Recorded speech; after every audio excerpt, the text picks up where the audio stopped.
Chapter 2, Content and Contextual Analysis of Selected Primary Sources in the Philippine History.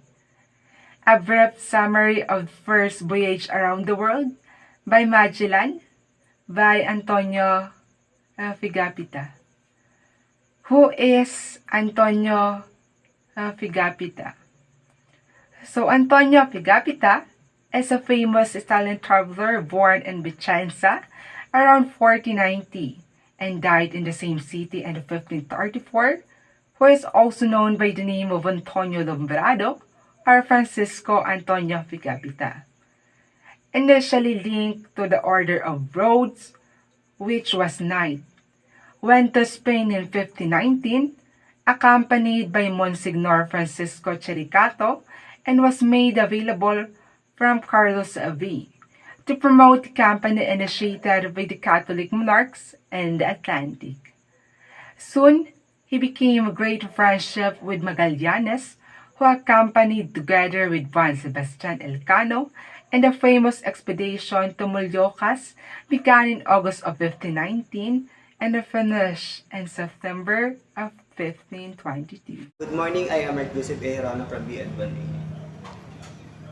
A brief summary of the first voyage around the world by Magellan by Antonio Pigafetta. Pigafetta's work instantly became a classic that prominent literary men in the West like William Shakespeare, Michel de Montaigne, and Giambattista Vico referred to the book in their interpretation of the New World.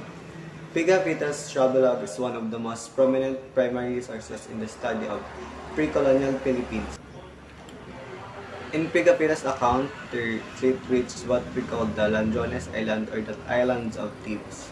He recounted, "These people have no arms but few sticks, which have fishbone at the end.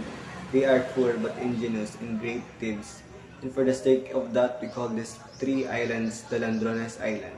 Thank you. The Ladrones Island is presently known as the Marian Islands. Figata reported that they have what he called islands of Samar, now is a Samar.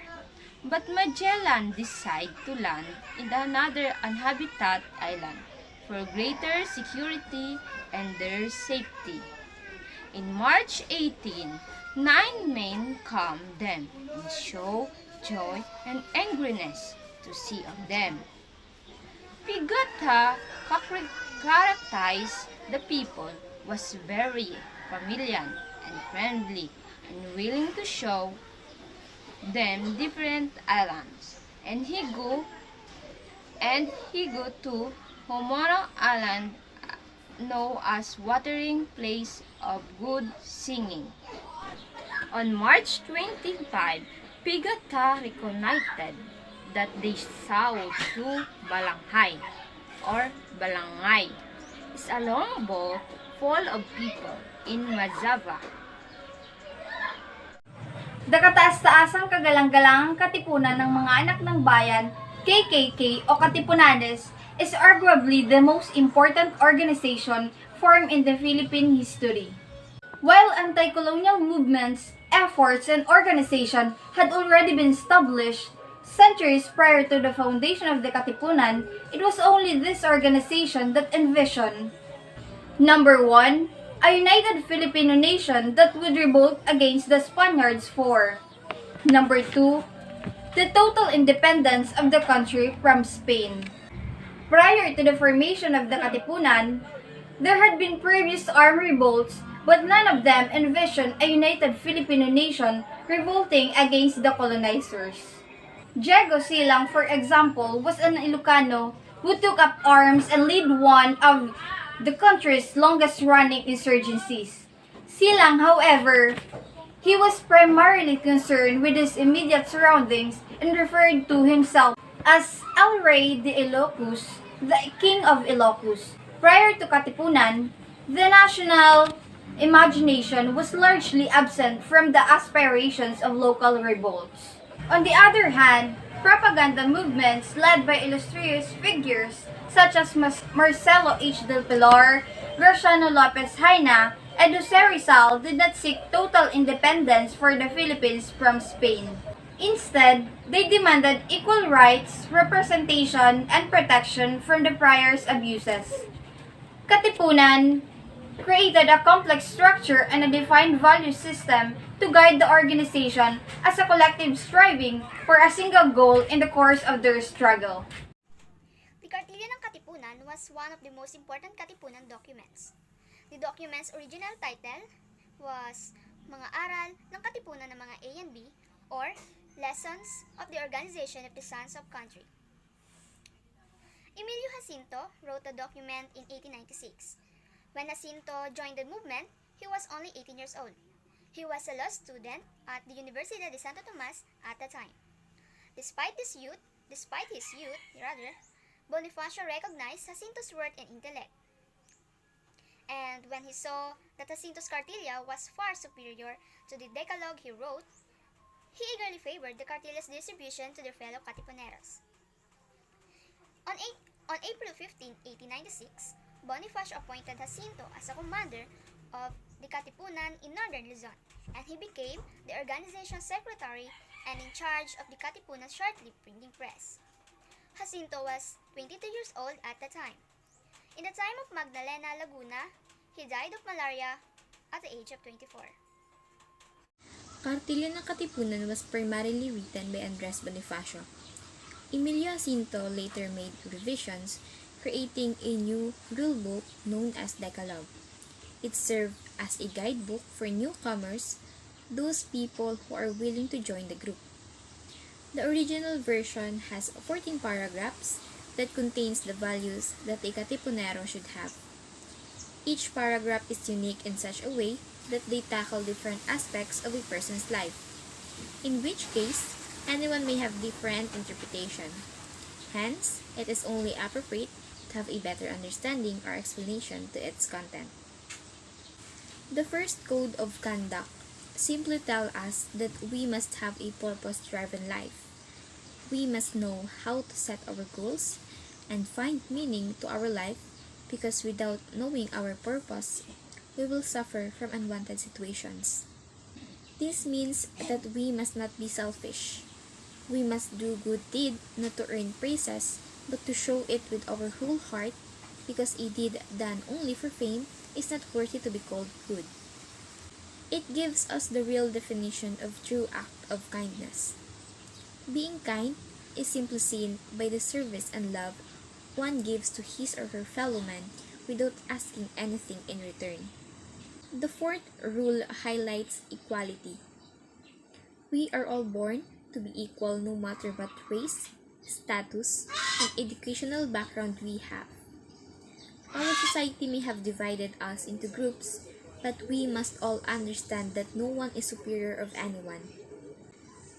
A good person must understand that honoring oneself also means he or she values honor rather than personal interest. True honor means having a high moral standard behavior. The Rule 6 tells us that we must be a man of our own words. Whatever said must be done. We must do things that we promise, because we can never take back what we have been said, so walk the talk. This code of conduct tells us to treasure time, because we can never take it back. At the end, we may end up having regretting for the things we weren't able to do. We have to make use of our time wisely. We don't have the same strength, but we can help one another. We must choose to fight for what is right, fight with the weak people who needs your help, and comfort and fight those people who keep on putting others down by oppressing them. This highlights the importance of trust and confidentiality. A wise man is a man who thinks of what he says and keeps what is needed to be kept. All of us needs to be a model for everyone, because whatever they saw in us will also be followed by the people who sees us. And a true man leads his family to the right path by showing them that he is righteous. The 11th principle is all about women. A Katipunero must give importance to a woman. He must not see her as an object nor a pastime. that whenever a Katipunero sees a woman, he will remember his mother who nurtured him.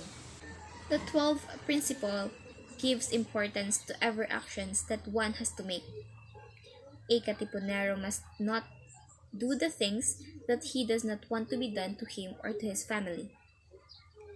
The 13th principle is about having the right character. A Katipunero's life is not measured by what is his status in life, nor with the things that he possesses. Instead, it is his character and his love for the native land. The last tenet shows a glimpse of what the author desired. It shows the sense of hopefulness for the motherland and that all the sacrifices made is not all for naught. And while we have different interpretation with what was intended by Bonifacio, there is one thing that everyone can agree on. Kartilya ng Katipunan was meant to guide us in living our everyday life to its fullest. More importantly, it highlights the importance of having the right attitude towards the other people. An excerpt from the second paragraph of the Cartilla, which states that the object pursued by the association is great and precious, to unite in ideas and purposes all Filipinos by means of a strong oath and from union derived force, which to steer the wheel that obscures intelligence and thus find the true path of reasons and light. They swore at the Katipunan Creed to defend the oppressed, fight oppressor, even the extent of supreme self-sacrifice.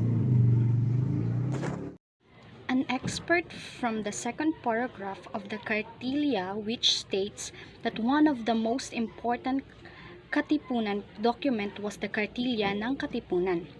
The original title of the document was Mangga Aral ng Katipunan ng mga A and B, or Lesson of the Organization of the Son of the Country.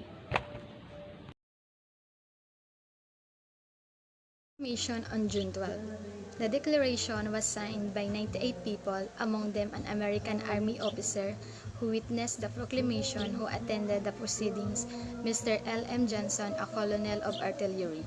The proclamation of Philippines independence was, however, promulgated on August 1, when many towns already been organized under the rules laid down by the dictatorial government of General Aguinaldo. The declaration was not recognized by the U.S. nor Spain, and Spain later sold the Philippines to the United States in the 1898. Philippine-American War, the revolutionary government did not recognize the Treaty of American Sovereignty when Emilio Aguinaldo captured by U.S. forces and issued a statement acknowledging and accepting the sovereignty of the United States over the Philippines. Following World War II, the U.S. granted independence to the Philippines on July 4, 1956 by the Treaty of Manila. In 1964, the President Macapagal signed into law Republic Act No. 4166 as the country's Independence Day. Independence Day, Philippines is one of the most important events celebrated in the country because after more than 300 years of being under the Spanish